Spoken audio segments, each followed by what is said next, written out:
Well, actor and San Francisco native BD Wong is currently appearing in ACT's production of The Orphan of Zhao. The versatile performer won a Tony for his Broadway debut in M. Butterfly, and he's had a recurring role on the television series Law & Order Special Victims Unit. In his latest stage role, he plays a country doctor who faces a heartbreaking choice in a classic Chinese legend of family, honor, and revenge. Scott Shafer spoke to Wong earlier. First, a clip from The Orphan of Zhao. You betrayed my friend, that noble minister. You betrayed the princess who entrusted her child to you, and you betrayed the Orphan of Zhao. How many more have you betrayed? Or was that enough for you? I was only ever a simple doctor. I do not know this minister. I do not know this Orphan of Zhao. The name means nothing to me. Oh, the name means nothing to you. Beat him till he remembers. Beat him for his treachery. BD Wong, welcome to Newsroom. Thanks.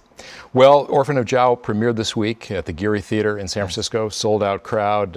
What was it like to have your ACT premiere in front of the hometown audience? It means a whole lot to me. It's like a really big deal for my family. It's a big deal for me. I was a kid when I went to the Geary stage when my drama teacher brought me there to see shows there as I was an aspiring actor. And pardon me, so it's an incredible invitation to be able to act there, and to actually have it happen was mind-blowing to me. How do you prepare for a role like this? You play a country doctor who is put in a horrible situation where you end up sacrificing your son in order to save the son of a massacred clan. Massacred clan, yeah. Right. So how do you emotionally prepare for that? It's very intense.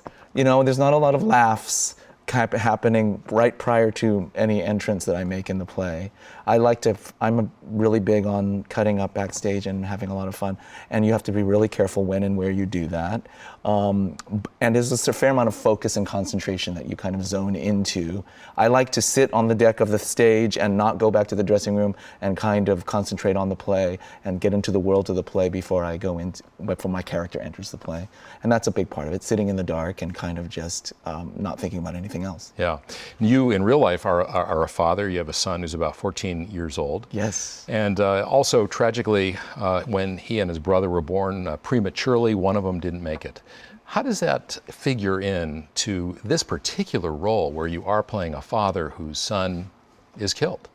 Well, you know, it's rather private, but at the same time, it's probably no a surprise to anyone that the actor uses the emotions of his life and the feelings of his life to create the characters that he creates. And so those feelings are of grief or joy or happy, all the different emotions that you feel in your life. And you bring those with you every night? You bring them with you. You have to use them. You're not doing your job you're not fully, you know, that's the part of the magic of being an actor in some ways, is immersing yourself into a situation and really believing that it's happening to you so that other people can believe it. If you don't believe it, no one's going to believe it. And so you have to do it.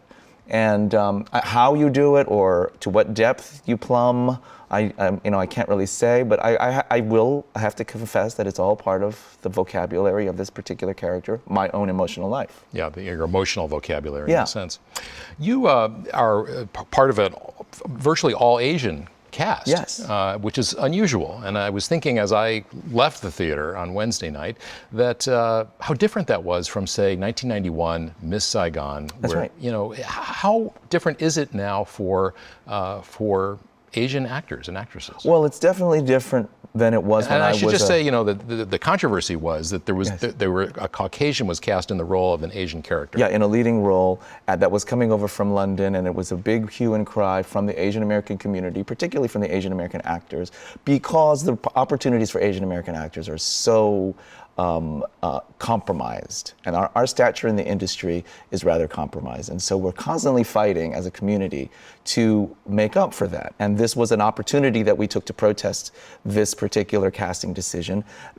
Coincidentally, The Orphan of Zhao was originally premiered at the Royal Shakespeare Company in London and was done with a Caucasian cast and created a similar kind of controversy. I think that Carrie Perloff's casting at ACT of this production of The Orphan of Zhao is in response to that, and I'm grateful for it as a member of the Asian American acting community, because it has provided opportunities for us to not only work, but to actually tell our own story in some way and to reach out to an Asian American audience, all good things. When you say that the role or the opportunities are compromised, what do you mean? I mean that, you know, as far as that, if you're thinking strictly in terms of employment and statistics, Asian American actors are extremely underexposed. If you can count on your one hand the leading Asian actors who are in network television series regular positions. I, at one time, when I was on Law and Order for 11 seasons, was one of those people, but there were like maybe 3 or 4 that you can name.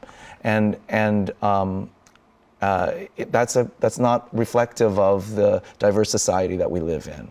And is it easier in the Bay Area to find Asian actors, or is it really that they're out there, but production companies just aren't willing to cast them? There's a marketability kind of question that gets raised with producers. Oh, people don't want to see Asian actors in leading roles, and so that it gets perpetuated to the point where performing in a play like The Orphan of Zhao is actually an exception to the rule, is something new and exciting. And that has a thing that is, you know, we're trying to change that with all of the different efforts that we make towards this, but it's really a very uphill battle. The Orphan of Zhao is running at the Geary Theater through June 29th. What do you want people to take away from it? I love this play very much. It's extremely satisfying to do as an actor. It's extremely satisfying emotionally for the audience. It's a beautiful production with beautiful production values, and it's been very satisfying. The audience has been just rising at the end and in great support, and so I just hope people will come in and share the experience with us. All right, well, BD Wong, welcome home, and thanks for coming in. Thank you. Orphan of Zhao runs through June 29th at the American Conservatory Theater in San Francisco.